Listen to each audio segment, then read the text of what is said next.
and this transfer in! Holy crap! Hank Bilous, what the hell was that?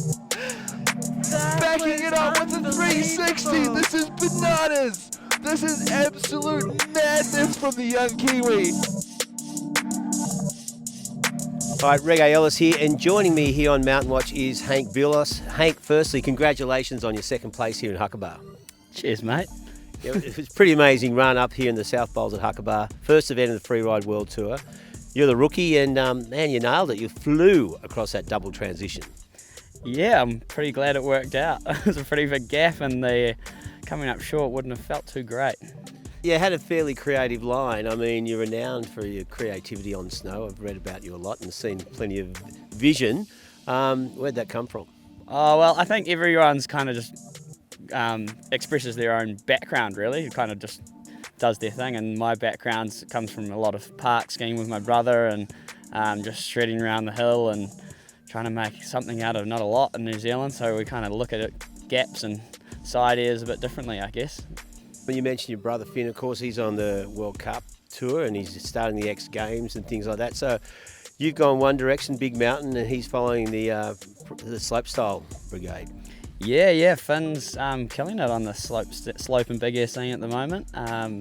Yeah, we both grew up skiing everything together, and we both still ski everything, but we just compete in select events now. You grew up in Wanaka, of course, from a skiing family. Your dad's a guide here and elsewhere in the world. Can you remember when you started skiing? I don't remember it, but I was 2 years old, just before I could walk. Yeah. My dad had us on skis, propped up. The ski boots help us stand. Oh, that's pretty cool. Sliding before you can walking. So with that, where's your home mountain, Treble Cone? Yeah, Treble Cone, grew up there, and Snow Park as well, and then at Katrona. Yeah, so with that, you're talking about the park skiing. There's a lot of, looking at the entrance on this Freeride World Tour, there's a lot of New Zealand flags next to the names. The Kiwi numbers just seem to keep growing each year, and the scene in New Zealand's getting bigger and bigger and bigger, which is cool to see.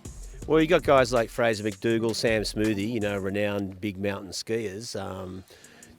Have they laid some sort of foundation, do you think? Oh, definitely, and it's a really cool scene in Wanaka and all around New Zealand, with everyone kind of just banding together and skiing along together. So that's how we kind of learn and trade ideas and progress.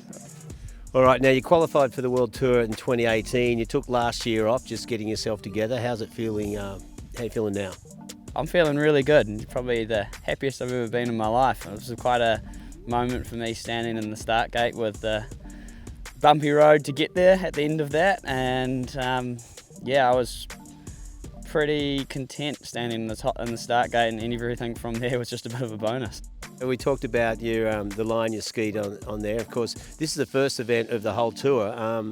Starting off with the second, you got to be pretty stoked. Yeah, I guess didn't really come to the tour to try and get places and do that. I was kind of just trying to showcase my view of the mountain and see how that goes. But the podium's a bonus, I guess. Yeah. You got guys like Drew Tabke, Tanner Hall, guys you've been watching ski since you were grommet. What's it like when you're sort of hanging out in the riders' lounge over there at the hotel and you go, oh wow? Yeah, well, I think when I was 12 I would have been freaking out, but it's funny, you kind of just grow and meet these guys and they're just normal dudes. Yeah, it is funny because you think, oh, there's something special, and they're just a ski bum. Yeah, exactly. Yeah, everyone. It's a cool thing looking around that room in the riders' lounge, just because it's a really eclectic crew, and all they really share is skiing. They're a really different mixture of people. There's not really any one background that gets you to this point, which is quite cool to be meeting these guys and seeing where they've come from. Yeah, well, from all over the world. Now, I was thinking, now you've travelled a fair bit. You spent a bit of time in Jackson Hole a couple of years ago. Made a bit of name for yourself with your approach to Corbett's Couloir. Yeah, I guess so. That Jackson's a special place too. Really fun. Oh my God! No way! No, yeah! Is it important to spend time overseas and places like Jackson? Yeah, I think the more different terrain you can ski, the better your skiing's going to become because of that. You don't, especially with competing, you don't ever really know where you're going to end up, what kind of terrain it's going to be. So the more variety you can ski, and the better off you're ready for any kind of change. Yeah, you're talking about skiing and expressing yourself and how it's taking a different line up there. Like, how important is skiing for you? Skiing's just one aspect of my life, really, but it's an aspect I really enjoy. It's a lot of fun for me. It's a kind of just pure expression and how I wanna interact with nature. Is it something that you sort of, this position in your life, like competing on the World Tour, pro skier, is that just something fell into place, or was it something you aimed at? Definitely just liked skiing the whole time, and that direction's just kind of led me to where I am here. And obviously your parents' influence growing up in a family, like a pure ski family like that, do you reckon you would have gone any other direction? My parents have been really supportive of any of my brother's endeavours. Yeah. Skiing is just one of those. Yeah. And anything we've picked up, they've really supported us in, and I think we could have gone any direction really, but it's just skiing's quite special to us as a family. It's kind of something we all do together, and I think it's because of that we've kept doing it. Yeah, and like, okay, travelling around the world now, skiing different mountains, different resorts, how do you rate back home? Oh, I rate it very highly. I knew you would. Yeah. Well, it's inevitable, isn't it? Yeah, exactly. It's hard to compare different resorts, and especially different cultures around the world, because it's a bit like apples and oranges. Like, I'd say New Zealand's probably one of my favourite places to ski, but it's probably not the best snow, Yeah. So it's like I like different places for different reasons, and there's a lot of cool places out there. How old are you now? 22. So 22, and you're embarking on this sort of career as a professional skier. Could take, who knows how long it'll last. It's not a bad way to live your life. Yeah, I guess you just kind of got to take what you get and make the most of it. Yeah, and you were talking about off camera, don't mention it, but you're going off to Aspen to watch your brother in the X Games. This won't he won't see this beforehand. How cool is it to, both of you to be doing your different things? Yeah, I'm going to try and surprise my little brother, like heading off to X Games tomorrow. But yeah, I guess like when we were growing up, this is probably one of our dreams, I'm doing the Freeride World Tour, and he's at X Games, like the pinnacle of both of our sports. It's pretty cool. Yeah, well, with that, you're talking about like snow park. Obviously, Finn's a park, focus on park skiing. A lot of the guys on the Freeride World Tour have either a mogul background or a slopestyle background. How important do you think that has been? Yeah, well, I wouldn't say we were just park skiers. I think we'd just been skiers the whole time. That's what we've ended up competing at. Well, it's my brother's ended up competing, and I've ended up competing in freeride, but I definitely love to still ski park, and my brother still loves to freeride. Honing those sort of tricks, how different is it doing it off a 30-foot cliff?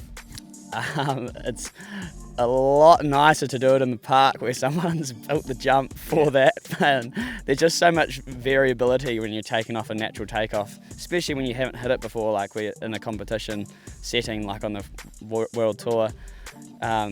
You just don't know what that lip's going to look like, how much pop you're going to get off it, and if to trick it on the first go, you've got to have that trick pretty dialed before you can do it with unexpected airtime. Oh, a beautiful cross hill there, and then sending the bottom with a huge Yeah, buddy! And one of the things that kind of blows me out about the Freeride World Tour or big mountain events as a whole, you don't get to ski the course, so you're visualising your line just by watching it, looking at it before the event. Yeah, that's exactly right. That's probably half of the battle, to be honest, with skiing these lines, is trying to first of all look at a face and find one, and then to be able to find that line from the top. You've got to look at the face from the bottom, usually with binoculars, and then when you get on top, completely flip that image in your mind and imagine what all the lips are going to look like from the top. Yeah. Had you skied out there before? No, I haven't. Yeah. You've been here before. What's your feeling on Japan and Hakuba in particular? Oh, I love Japan. I could easily come back here and not ski. Just because the culture and the food and the people are so cool, and then you get to add some of the best skiing in the world on top of that. It's a pretty unbeatable place. Yeah. Well, you've been doing a bit of guiding with your dad, who's working here with the good guys. How's that been? Yeah, it's a really cool operation up there with the good guides, and your dad's doing a bit of guiding and snow safety courses up there, and they've got a really cool operation going out of Harmon Lodge, and yeah, I've really enjoyed my time with them. They've really shown me the goods of this place. Yeah, and you're doing some guiding for the TGR crew when they were over here filming? Yeah, I was more carrying their film gear around. Oh, really? You weren't guiding, you were like Yeah. the pack horse. Yeah, exactly right. And how was that? Oh, it was really cool to see the way those guys operate, and a real insight into that world. Yeah. All right, cool. Well, congratulations, Hank, on an awesome line the other day, and all the best for the rest of the season. Cheers, mate.